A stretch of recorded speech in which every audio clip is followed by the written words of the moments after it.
রবীন্দ্রনাথ ঠাকুর school পালিয়েছেন, Nazrul তো বেশি পড়তেই পারলো না, লালন তো বুঝলই না স্কুল কি।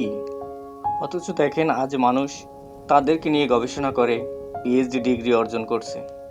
আন্ড্রু কার্নেগিকে তো ময়লা পোশাকের জন্যই পার্কে ঢুকতে দেয়নি এক সময়।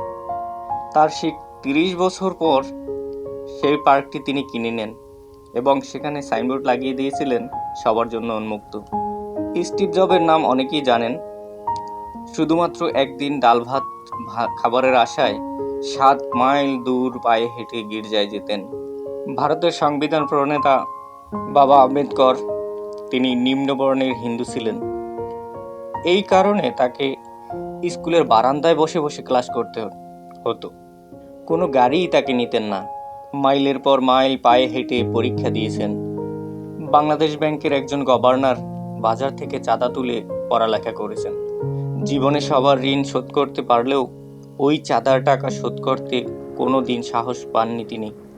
আর কি ভাবছেন, সুন্দর চেহারা? শেখ সাদি রাদিয়াল্লাহু এর চেহারা যথেষ্ট কদাকার ছিল। লতা মঙ্গেশকরের চেহারা মোটেই সুশ্রী নয়। তৈমুর লং তো খোড়া ছিলেন। নেপোলিয়ন ছিল বিটে। সচিন টেন্ডুলকারের উচ্চতা তো সবারই জানা আছে। আব্রাহাম লিঙ্কনের মুখ ও হাত যথেষ্ট বড় ছিল। যদি স্মৃতিশক্তির কথা ভাবেন, আইনস্টাইনের কথা চিন্তা করেন, যিনি নিজের বাড়ির ঠিকানা ও ফোন নাম্বার মনে রাখতে পারতেন না। আল্লাহ তাআলা আপনাকে অনেক দিয়েছেন।